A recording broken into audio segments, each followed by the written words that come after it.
The last call from the grave. Late autumn. Rain drizzles softly, sliding down the window pane. A dim lamp casts flickering shadows on the walls. Alina sits on her bed, replaying the last few days in her mind. Katia's funeral was 3 days ago. Her best friend is gone, or is she? The phone lights up, piercing through the silence. Absent-mindedly, Alina glances at the screen and freezes. The name on the display makes her chest tighten. Katia? Impossible. Katia is dead. But the phone is ringing. Alina hesitates, then swipes to answer. Silence. Just faint static, like a bad connection. And then, a whisper. Alina, help me. Her breath catches.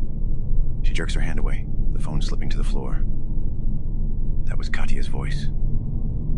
Muffled, distorted, like it came from underground. Ilya, their mutual friend, doesn't believe in ghosts, but when he hears the call recording, his face pales. He suggests they go to the cemetery. Check. Maybe someone is playing a sick joke. Midnight. The trees surrounding the graveyard sway with the wind, their bare branches clawing at the sky. The moon barely peeks through the thick clouds. Alina and Ilya walk down a narrow path between the tombstones. The air is damp, thick with the scent of wet earth and dying flowers. Fog clings to the ground, swallowing the gravestones like silent sentinels. Maybe it's just a prank, Ilya murmurs, glancing around. A phone glitch? Alina doesn't answer. Her eyes lock onto a headstone ahead. It looks fresh. The polished granite bears a name. Katia. Her phone screen flickers to life again. She grips it tightly, hands trembling. Katia. This isn't real. Ilya steps closer, his grip tightening on the shovel he brought, just in case. The call ends abruptly, but Alina already heard the words, the same as before. They won't let me go. Ilya starts digging. The earth is loose, like it was disturbed recently. Each shovelful of dirt lands with a hollow thud, and then the shovel hits something solid. A coffin. Alina's pulse pounds in her ears. Ilya scrapes away the remaining dirt and hesitates before prying open the lid. Empty. No body, just a black dirt-covered phone lying at the bottom. Screen flickers on, one unread message.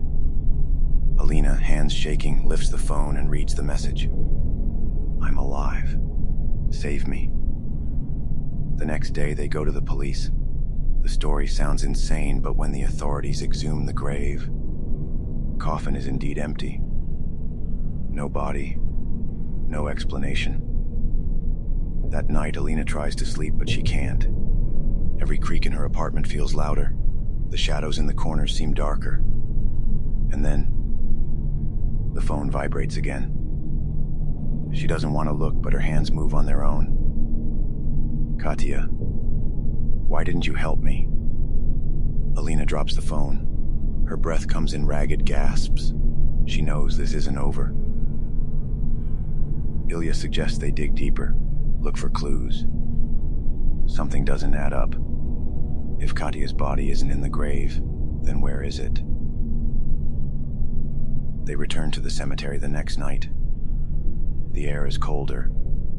The wind feels unnatural, as if whispering secrets meant to stay buried. They bring lanterns and another shovel. This time they dig further past the coffin. The soil is strangely loose, almost as if someone tried to cover something up in a hurry. Then Ilya's shovel hits something. Not wood, not stone, but fabric. A sleeve. Alina's breath catches. With shaking hands, they clear more dirt away and reveal a pale, lifeless hand. The fingers twitch. Alina screams, stumbling back as the ground shifts. Ilya grabs her arm, pulling her away as a deep guttural moan echoes from beneath them. The phone in Alina's pocket buzzes violently. She pulls it out, and the screen is flooded with messages. Let me out. You left me. I'm still here. The ground cracks. A decayed face, barely recognizable as Katia's, emerges from the soil, eyes open, lips curling into something between a scream and a smile. Alina and Ilya run. They never return to the graveyard. The police investigate but find nothing. The grave is undisturbed. Katia's body is still missing. But Alina knows the truth. The final call comes at midnight. She looks at the screen, breath hitching in her throat. It's not Katia's number. The message simply says, "Now it's your turn."